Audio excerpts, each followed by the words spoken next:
사울을 비참한 죽음으로 몰고 간 것은 사울 아내 다윗에 대한 시기심이었습니다. 사울은 천천히요, 다윗은 만만이다는 그 말을 듣는 순간 다윗은 사울의 충성스러운 부하에서 사울의 대적자로 변하게 되죠. 오늘 본문 가운데 대제사장들과 사두개인들이 예수의 제자들을 다시 감옥에 가둔 것도 시기심 때문이었다라고 말씀하고 있습니다. 시기심은 작은 것이지만 매우 위험한 것입니다.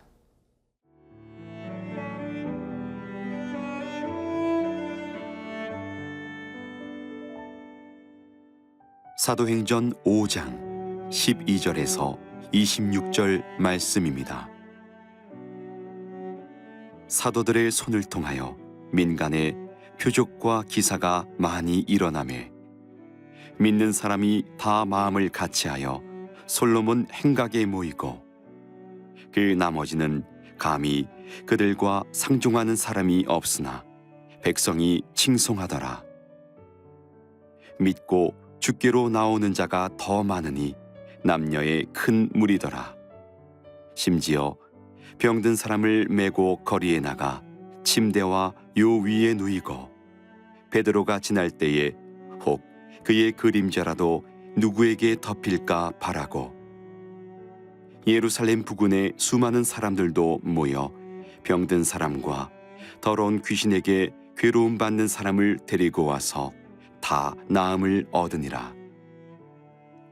대제사장과 그와 함께 있는 사람, 즉 사두개인의 당파가 다 마음에 시기가 가득하여 일어나서 사도들을 잡아다가 옥에 가두었더니 주의 사자가 밤에 옥문을 열고 끌어내어 이르되 가서 성전에 서서 이 생명의 말씀을 다 백성에게 말하라 하매 그들이 듣고 새벽에 성전에 들어가서 가르치더니 대제사장과 그와 함께 있는 사람들이 와서 공회와 이스라엘 족속의 원로들을 다 모으고 사람을 옥에 보내어 사도들을 잡아오라 하니 부하들이 가서 옥에서 사도들을 보지 못하고 돌아와 이르되 우리가 보니 옥은 든든하게 잠기고 지키는 사람들이 문에 서 있으되 문을 열고 본즉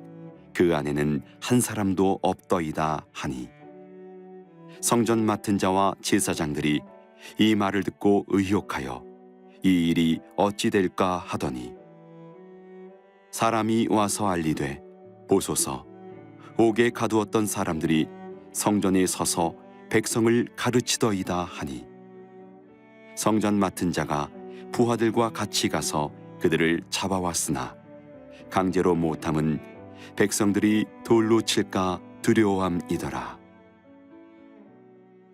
당시에 종교 지도자들 가운데 있었던 시기심이 사도들을 다시 감옥에 가두고 그들로 복음의 대적자로 서게 했습니다. 16절에서 18절 말씀 보시겠습니다. 예루살렘 부근의 수많은 사람들도 모여 병든 사람과 더러운 귀신에게 괴로움을 받는 사람을 데리고 와서 다 나음을 얻었더라.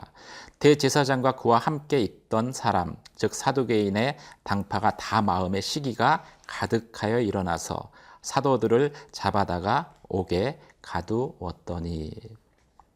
시기심은 아주 작은 것입니다. 왜냐하면 그 우리의 마음 가운데에서 생겨나기 때문이죠.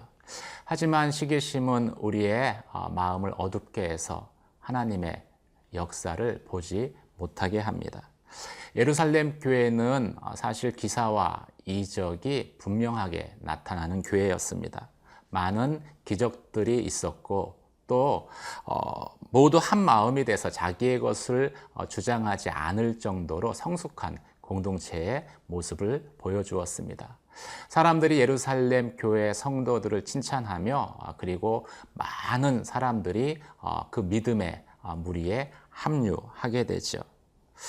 심지어는 베드로가 지나갈 때 수많은 병든 자들이 나와서 그의 그림자라도 닿게 하려고 기다리고 있었다라고 말씀하고 있습니다.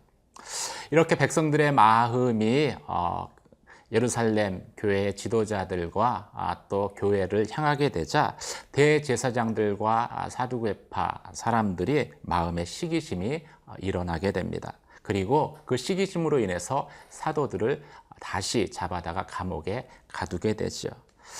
시기심이라는 것은 병든 마음입니다. 사람들은 흔히 그 시기하는 대상이 사라지면 시기심의 문제가 해결될 것으로 생각을 하지만 마음의 병이기 때문에 대상이 사라져도 다른 누군가가 나타나면 시기심은 다시 활동하게 되는 것이죠. 대제사장 예수를 시기심으로 죽였지만은 또 사도들의 백성들이 마음을 얻게 되자 이번엔 사도들을 다시 감옥에 가두게 됩니다. 그런 의미에서 시기심은 저희가 경계해야 되는 것입니다. 반드시 또 치료되어져야 되는 것이지요. 사실 사도들을 감옥에 가둔 것 같지만 그 시기심에 의해서 자기 스스로에게 마음속 감옥에 갇힌 것과 같기 때문입니다. 그럼 어떻게 이 시기심으로부터 우리가 자유로울 수 있겠습니까? 저는 성경의 세례 요한의 그 사건을 여러분에게 말씀드리고 싶습니다. 요한의 제자들이 세례 요한에게 와서 이렇게 말했습니다. 선생님의 제자들이 다 예수께 갑니다. 세례 요한의 시기심을 부추기는 말이죠. 그런데 세례 요한이 뭐라고 이야기합니까? 저는 흥하여야 하겠고 나는 쇠하여야 하리라. 요한이 그렇게 이야기할 수 있었던 것은 자기를 벗어나서 하나님 나라라는 전체 그림에서 예수의 흥함을 기뻐했기 때문일 것입니다. 또 요한이 그렇게 얘기할 수 있던 것은 나는 주의 앞길을 평탄케 하는 자이다 라는 분명한 자기 인식을 가지고 있었기 때문일 것입니다. 이것이 사람들의 부추김 가운데에도 시기심의 마음이 흔들리지 않게 붙들어 주었던 것이죠. 사랑하는 성도 여러분, 세상에서는 무조건 높이 올라가는 사람이 영향력 있는 사람, 큰 사람이다, 성공한 사람이다 라고 이야기를 합니다.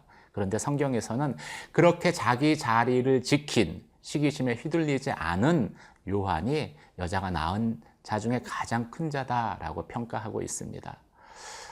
나를 부르신 나의 부르심을 분명히 알고 나만을 바라보는 것이 아니라 하나님 나라라는 큰 그림 안에서 나의 부르심을 또 기뻐할 수 있는, 그래서 시기심에 휘둘리지 않는 저와 여러분이 되시길 주님의 이름으로 축원합니다.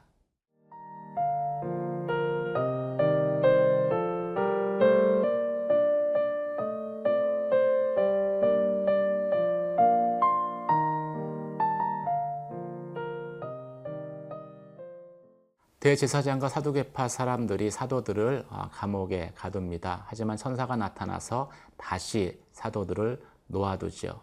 사람은 가둘 수 있을지 몰라도 복음은 갇히지 않는다라고 성경은 말씀하고 있습니다. 19절 20절 말씀 보시겠습니다.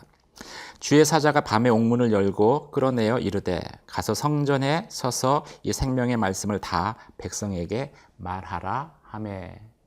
천사들이 사도들이 갇혔던 감옥문을 열어준 이유는 다시 성전에 가서 복음을 전하게 하기 위한 것입니다. 생명의 말씀은 절대 갇히지 않는 것이죠. 복음이 전파되는 것을 막을 수 있는 것은 아무것도 없습니다. 예수의 부활 소식을 막고자 예수의 무덤 앞에 큰 돌을 두어 막아 놓았지만 예수는 부활하셨고 예수의 부활 소식은 널리 퍼졌습니다. 감옥에서 풀려난 사도들이 향한 곳이 바로 성전이었습니다. 어쩌면 사도들 한 사람 한 사람에게 가장 가기를 꺼려하는 곳이 바로 성전일 것입니다. 왜냐하면 그곳에서 붙들려서 감옥에 끌려갔기 때문이죠. 그럼에도 불구하고 그들이 다시 성전에 간 이유는 무엇입니까? 한 가지 이유 때문입니다. 복음을 전해야 되기 때문인 것이죠. 우리 안에 있는 복음은 때로는 내가 원치 않는 그곳을 갈 수 있도록 우리를 인도하고 우리를 재촉하고 있습니다. 그만큼 복음은 막을 수 없다라는 이야기죠. 그런데 감옥에 갇혔던 이 사도들이 다시 성전에 가서 복음을 전하고 있다라는 그 사실이 이 대제사장들과 성전의 경비 대장을 진짜 당혹해 했다라고 성경은 말씀합니다. 보십시오. 감옥에 가둔 그 사람들이 성전에 있어서 사람들을 가르치고 있습니다. 그들은 서둘러서 다시 부하들을 시켜 사도들을 잡아갔습니다. 하지만 강제로 끌고 가지는 못하죠. 왜 그랬을까요? 마음속으로는 사람들과 또 하나님의 역사하심을 보고서 두려웠기 때문일 것입니다. 겉으로는 복음의 확장에 대적하는 자로 적극적으로 복음을 막고 있지만 그들 마음속으로는 하나님의 역사하심을 인정할 수밖에 없었기 때문인 것이죠. 그래서 그 두려움을 감추기 위해서 서둘러서 다시 잡아간 것입니다. 이들의 모습은 흡사 여리고성 안에 있는 여리고 그 주민들의 모습과도 동일합니다. 여호수아와 그 백성들이 여리고 앞에 도달했을 때 여리고 성문은 굳게 닫혀 있어서 출입하는 사람이 없다라고 이야기하고 있습니다. 출입하는 사람이 없다라는 것은 그런데 이 요단강이 마르고 이스라엘 백성이 그 여리고로 온다는 소식을 이미 여리고성 사람들이 들었고 그래서 그 마음에 두려워하고 있는 반증이 바로 성문이 굳게 닫힌 것으로 나타난 것이죠. 성경은 눈에 보이는 것이 다가 아니다라고 이야기합니다. 우리는 종종 복음을 너무나 완강하게 거부해서 복음의 적대감을 보인다라고 해서 참 이 사람은 구원받기 어렵겠다라고 쉽게 속단하기 쉽습니다. 하지만 복음의 적대적이고 또 완강한 거부가 오히려 그 안에 하나님의 역사하심을 알고 있어서 당황해서 그것을 감추기 위한 것일 수 있다라는 것을 미처 생각하지 못하는 것이죠. 사랑하는 성도 여러분, 그래서 절대 사람의 어떤 그 태도, 사람의 행동을 보고 복음 전하는 것을 포기하지 마시기 바랍니다. 사도들을 통해서 역사했었던 그 복음은 오늘날 우리 안에도 역사하시는 동일한 복음이기 때문입니다. 복음 전하기를 포기하지 않으면 하나님의 때에 반드시 구원은 열매로 맺혀질 것입니다. 기도하겠습니다. 은혜와 사랑의 하나님 아버지, 항상 하나님의 복음 안에서 복음을 전하는 자로 사람들이 때로는 복음의 적대자로 내게 대하며 복음을 거부해도 그들 안에 하나님을 두려워하는 마음이 있는 것을 보게 하여 주시고 복음 전하기를 끝까지 포기하지 않게 하여 주시옵소서. 사도행전에 나타났던 놀라운 복음의 능력이 오늘 나의 삶 가운데에도 영혼을 구원하는 하나님의 능력으로 임하게 하여 주시옵소서. 예수님 이름으로 기도드립니다. 아멘.